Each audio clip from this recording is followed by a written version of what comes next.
Hi, Bruno here. Welcome to Spainguru. The day has arrived. We have the first approved digital nomad visa holder in Spainguru's community, and he was kind enough to share his experience, tips and tricks, and also templates that he used to get his approval on this very new kind of visa in Spain that is for remote workers who want to work from within Spain for companies outside of Spain. Now, let's go with it. I recently got approved from the Digital Nomad Visa and I thought I could share my experience in case it's helpful for someone. I hired an agency, Lexidi Lawyers, and actually you can contact them here in this link to do this, so I don't know the technical details of it. I also want to emphasize that I'm not a lawyer, nor do I know anything related to Spanish law or taxation besides what I researched myself. I'm originally from Guatemala, therefore I have no idea about the paperwork for Americans or British. As I understand, they need specific requisites. Let's go through the context. I work as an analyst for an American company. I work as a contractor as I'm originally from Guatemala. However, I moved to Ireland from June 1st, 2022 to January 20th, 2023 as a student. Anyway, my visa finished on January 20th and the next day I went to Rome for about a week and then to Valencia in Spain. Let's go through the requirements. 1. I needed to provide a criminal record check of both countries where I lived for more than 6 months. In that case was Guatemala and Ireland. They both needed to be apostilled, and in the case of the Irish one, translated by an authorized translator in Spain, because obviously Guatemalan documents are in Spanish, so they don't need translation. 2. I had to present a letter from my client or employer. I added the following things. A. I was working remotely for them. B. The date I was hired and how long I've been working with them. C. I included the monthly salary in euros and the currency in which I received the money in my account, in this case, US dollars. D. A text indicating that I had complete authorization to work in Spain. E. The type of relationship I had with my client, employee or contractor. In my case, I am a contractor. F. An indication about how long the company allows me to remain in Spain. Write indefinitely if they don't care, but it must be written. Before I would have something in the lines of he has expressed authorization to work remotely and the immigration office didn't accept that.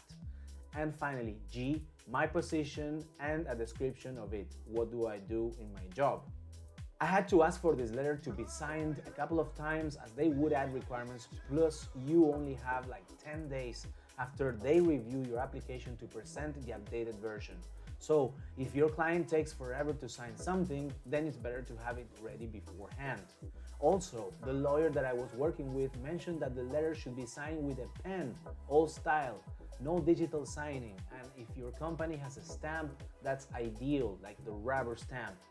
Mine didn't because almost everyone works remotely. I'm not completely sure about the last statement, but I followed his instruction.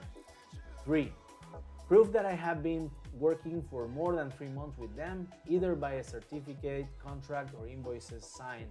Only a letter is not enough, at least in my case. I opted for translating the contract and sending my bank statements and invoices.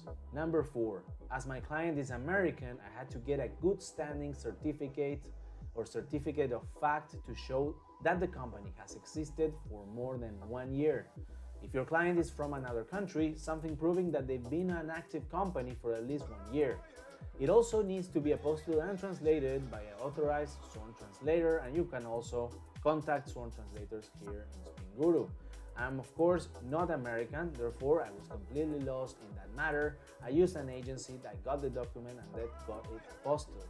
Unfortunately, they were expensive, but they delivered what they promised and were efficient. Number 5. A copy of my entire passport. Number 6. Resume. I submitted mine in Spanish. If you could add a link to your LinkedIn, that would be great. I saw people from Spain viewing my profile and I don't have any Spanish contacts.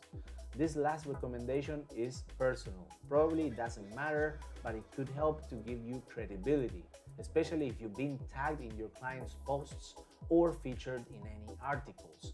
Number 7. As I needed to show a minimum experience of 3 years, I had to ask my previous employers to write a signed letter indicating the time we worked together and a way to contact them. In other countries, they offer an employment history document. Mine didn't offer it. Number 8, private insurance and a certificate indicating that you have paid for the entire year, and you also can get private health insurances here on Spainguru.es. Number 9, in the case of a self-employed, a document that shows that you were registered as a contractor, autónomo, self-employed in your country of residence. Number 10, for some reason the plane ticket to the entrance to Spain, maybe to prove that I didn't enter as an Irish resident or that I haven't overstayed in the Schengen area, I also had to provide my residence permit from Ireland, according to my lawyer, to prove that I didn't enter as an Irish resident. Number 11, a signed declaration or letter indicating that I would sign up as an autónomo or freelancer once approved. The agency, Lexidi Lawyers, crafted the letter.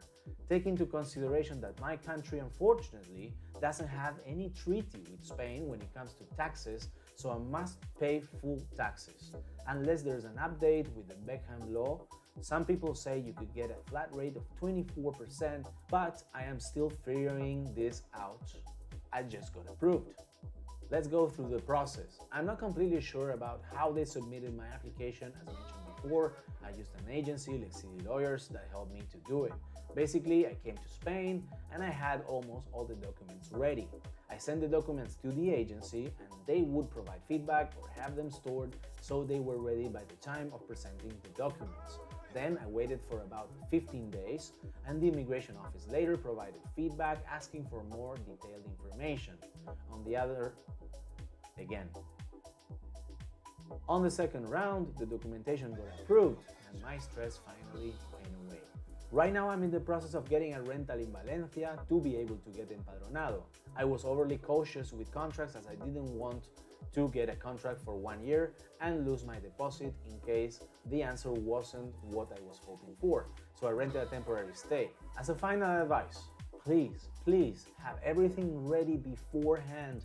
It is going to save you a lot of stress. Personally, I did everything in a rush as my first plan was to move to Portugal, but it went out of the window very last minute due to increasing the income requirements in January of this year. For that reason, I had no other option than to pivot quickly and I took the risk to come to Spain, even if the details of the DNV permit weren't completely certain by January since my visa in Ireland was getting due. The template that I use in case they are useful. However, take into consideration that they work for me in my specific situation. So always use a version that your lawyer gives you since they know your specific situation. I removed company logos and info due to privacy. And you can click here and get the template for an employer's letter for the Spanish Digital Nomad Visa application. Here you can go through it. It is of course in Spanish. This is the way that the letter needs to be presented. But if you want to read the English version just to understand the content of this template, you can also get it here. So this post got a lot of interest by potential digital nomads applicants from the Spainguru's Digital Nomad Visa Facebook group that I highly encourage you to join today. So these questions and answers were gently answered one by one by Carlos Alberto, and here they are. Let's go with the first one. Thanks so much for sharing your detailed experience. I'm about to submit my own application also using a lawyer. Can you say anything about what they ask you to revise after the first submission? And the answer was, the letter from my employer. I shared the template I used, that they accepted, and proof of a 3-month minimum period. Before we thought only the letter would do, but then we had to translate the contract, get the bank statements, and also the invoices, taking into consideration that I opted to send those as I wanted to show as much proof as possible to not get denied. Next question, are you aware about financial minimal income requirements? The answer was, it is my understanding is 2,300 euros monthly is the minimum. I'm not sure about that. Next answer, I wonder if certificate of fact or good standing is still needed if I've been in the current company for over 2 years, therefore proving that they existed for over a year. The answer was yes, it's a separate document that you need to upload when submitting the application. Without it, you cannot proceed. Next question, you mentioned the letter should be signed with a pen. Did you submit a hard copy, meaning you had it delivered from US to Valencia, or did your employer email you the hard copy of the contract? And the answer was, oh no, it was a scanned document with the signing, but my lawyer mentioned it needed to be signed with a traditional pen. Next question. What agency did you use to get the good standing certificate and how long did it take? I used one called System Day. Question. Authorization to work in Spain. Isn't DNB the same? Also, do you still need to apply as autónomo or freelancer after DNB? Do you know if it can be done vice versa? The answer was yeah. However, when I submitted my documentation for the first time, they requested to repeat the letter. Before I would have something written like, he has expressed authorization to work remotely, however, that didn't work. So on the second round, I actually wrote, he has complete authorization to work in Spain indefinitely, and that one got accepted. About the autonomo thing, yeah, if you're self-employed. I have no idea how it will work if you are employed. Next answer. How long did it take in total from submission date to receiving approval? I applied on February 28th, I got a response on March 20th for more info and finally got approved by the 31st of March 2023. For point number 9, a document that shows you were registered as a contractor in your country of residence. Did you have to get this document apostilled? Yes, I did send it to be apostilled. My country has a document stating that you are registered as an autonomous self-employed. However, I assume tax returns should work just fine. And final question, do all documents need to be translated into Spanish? Which documents need a sworn translation, notarization, and apostille? Great question. The honest answer is I'm not sure, sorry about that. I translated all my documents with the same translation agency. We Guatemalans speak Spanish as our mother tongue, thus I had to only translate my client's contract, the Irish police check, and the good standing certificate from the United States. I asked my client to sign the Spanish version of the authorization letter after sending the English version to them, so I saved the translation there. I also downloaded my bank statement in Spanish. Fortunately, the bank platform had that option. About the apostille documents, I sent every government and city document. I mean, the police check of both countries, the good standing certificate, and proof of being an autonomous self-employed from my country of origin, Guatemala. I didn't send my client's contract to get apostille though. And this post was written by Carlos Alberto Reyes Ramos, a member of Spainguru's community for Digital Nomad Visa in Spain. As I said, I highly encourage you to join this group. I am sharing the links right here in the video, so you can join today and ask your questions. Remember, you can ask your questions also anonymously. You don't have to post your name. And of course, there's a lot of people there.